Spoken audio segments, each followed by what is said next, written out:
muito dia, o Espírito que cria a vida.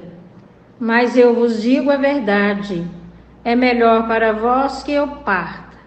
Se eu não partir, o defensor não virá a vós. Uma das características fundamentais da história da salvação está no fato de Deus enviar sem cessar seu povo para o deserto. No deserto, onde se deve abandonar muitas coisas e, portanto, o deserto torna-se o lugar da renovação, o lugar da presença, especialmente libertadora e curativa de Deus. O deserto não significaria também, então, o abandono de nossas ilusões, o abandono de um falso triunfalismo? O que é decisivo é a presença de Deus no seu Espírito Santo. A mensagem fundamental do Antigo e do Novo Testamento é: não tenhais medo, eu estou convosco. Vós sois meu povo e eu sou o vosso Deus. Deus promete sua presença constante junto de nós. E é então por isso que toda angústia e tremor terrível não são necessariamente um sinal de fé, e nem se reunirá às previsões de fim de mundo sobre um possível naufrágio de nossa igreja. O Espírito de Deus está aqui, conosco, nele podemos confiar. E o que nos diz esse Espírito? O texto do Evangelho o chama de o Espírito da Verdade. A verdade não é simplesmente uma disposição do Espírito, não é simplesmente uma emoção, mesmo que este esteja baseado na fé, pois a fé reivindica o ser humano inteiro, indiviso. Porém, ela não é simplesmente uma disposição do Espírito e uma emoção.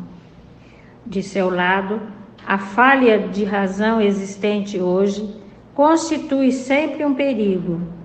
Trata-se do Espírito da Verdade e, portanto, não somente do Espírito da opinião da maioria e das pesquisas.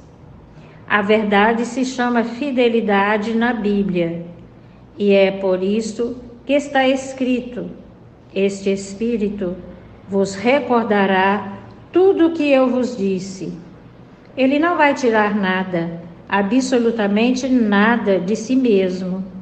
Recordar, conservar, essa também é uma palavra importante nos escritos do Novo Testamento. O Espírito nada joga no mar, supostamente para aliviar o barco e deixá-lo mais livremente entregue às ondas.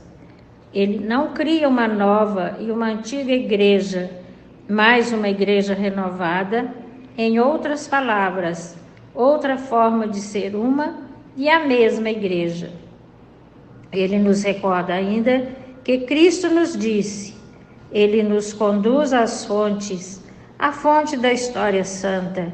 Isso faz parte das experiências espirituais da Igreja Universal destes tempos. Não é justamente aí quando as pessoas recorrem à Escritura Sagrada e a interpretam em comum, onde eles partilham a Bíblia, que o Espírito coloca em movimento alguma coisa de maneira surpreendente? O Espírito nos convida a relembrarmos os grandes testemunhos da Bíblia e da tradição. Estamos nós verdadeiramente conscientes riquezas que administramos aqui? Dos tesouros que não estão atualizados, mais presentes aqui? Sabemos ou lembramos que muitas pessoas criticam uma tradição que, na realidade, elas não conhecem mais? O Espírito de Deus é um Espírito profético. Ele fala das situações e as interpreta, as ilumina e as descobre. E é, portanto, assim que nós podemos dizer como está no interior do Evangelho de João. Ele descobre as inversões e os encolhimentos, as deformações, para nos dar o dom de uma vida feita de abundância, da abundância de Deus. Então, o espírito do diálogo universal, incluindo o diálogo crítico, ele nos situa e situa a sua igreja no meio dos conflitos do presente e torna, portanto, atual a mensagem do Evangelho. Ele liberta do fascínio daquilo que é estritamente atual. Ele abre novas perspectivas e oferece a esperança. Fazendo assim, ele é ao mesmo tempo essa força curativa para as feridas e as chagas que tantas pessoas trazem consigo nesses tempos. Essa dimensão profética e esta dimensão terapêutica nós devemos redescobrir e torná-las fecundas, a fim de redescobrir também a atualidade do Espírito e da sua introdução na inteira verdade.